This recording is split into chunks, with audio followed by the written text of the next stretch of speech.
Class 9 exercise 5.1 का question number 4 and 5 आज हम सॉल्व करेंगे। 4 क्वेश्चन हैं।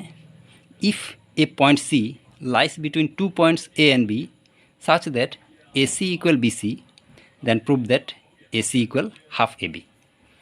तो यहाँ पे ये हमारा है एक लाइन सेगमेंट जो कि ए और बी दो पॉइंट को जोड़ते हुए ये लाइन सेगमेंट है। इसमें एक पॉइंट है C such that A C equal B C. तो हमें ये प्रूफ करना है कि A C equal half A B, ये प्रूफ करना है। तो सबसे पहले हमारे पास ये है कि ए सी इक्वल बी सी, ये given.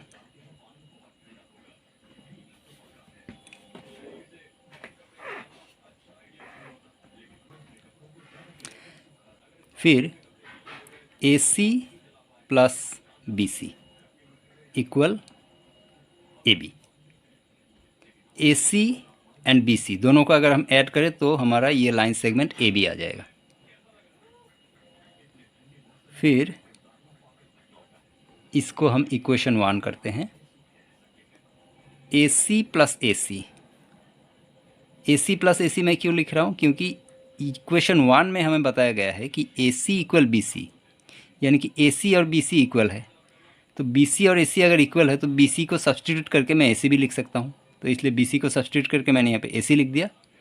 A C plus A C equal A B, यहाँ पे लिख देना होगा फ्रॉम 1। मैंने इसको हमने कैसे पता किया? 1 से, 1 नंबर इक्वेशन से पता किया कि बी सी के बदले हम ए सी भी लिख सकते हैं।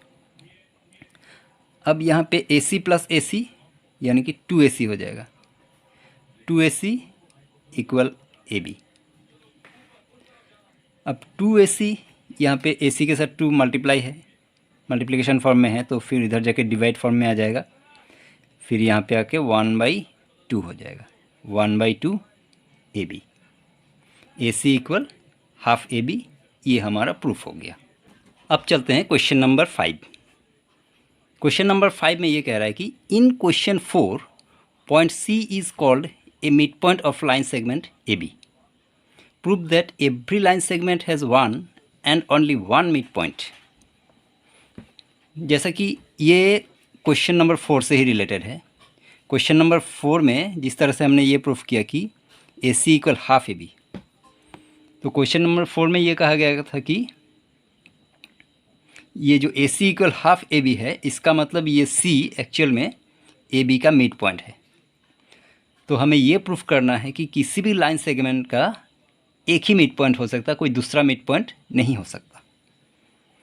तो इसको प्रूफ करने के लिए पहले तो हम इसको कॉन्ट्राडिक्ट करते हुए ये कंसीडर करते हैं कि ये डी एक और इसका मिड पॉइंट है। तो हम लिख लेते हैं let us assume that A B has another mid point D. A B का एक और मिड पॉइंट है डी, ये हम मान लेते हैं। C is the mid point of A B, therefore AC equal half A B. ये हमने पिछले क्वेश्चन में प्रूफ किया था कि AC equal half A B अगर C ए बी का मिड पॉइंट है। इसको हम इक्वेशन 1 कर देते हैं। क्योंकि हमने D को भी ए बी का मिड पॉइंट माना था, हैंस तो फिर ए डी इक्वल भी हाफ ए बी हो जाएगा।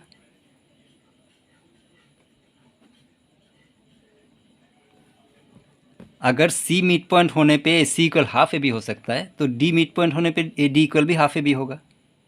अब ए सी और ए डी ये दोनों ही ए बी का हाफ है। तो ये एक्सियम में हमने पढ़ा था कि एक ही चीज़ का हाफ इक्वल होता है। तो क्योंकि दोनों ए बी का हाफ है तो फिर देयरफॉर तो फिर हम लिख लेते हैं कि from 1 and 2 we get AC equal AD, क्योंकि ये दोनों AB का हाफ है तो फिर ये AC इक्वल AD होगा।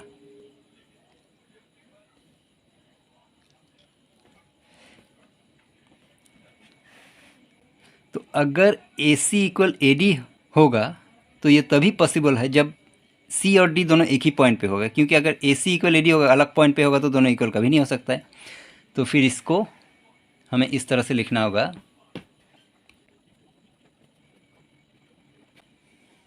It is possible only if C and D coincide मतलब एक ही पॉइंट पे होना। अगर C और D, यहीं पे अगर मैं D लिख लूँ तो C और D अगर एक ही पॉइंट पे होगा तभी ये पॉसिबल है कि AC और AD इक्वल होगा। अलग पॉइंट पे होगा तो दोनों इक्वल कभी नहीं हो सकता। तो इसका मतलब D को भी यहीं पे होना चाहिए, और अगर एक ही पॉइंट पे होगा तो एक ही मिड पॉइंट होगा। तो फिर hence AB has only one mid point C। तो ये हमारा प्रूफ हो गया कि किसी भी लाइन सेगमेंट का एक ही मिड पॉइंट हो सकता है। Thank you very much.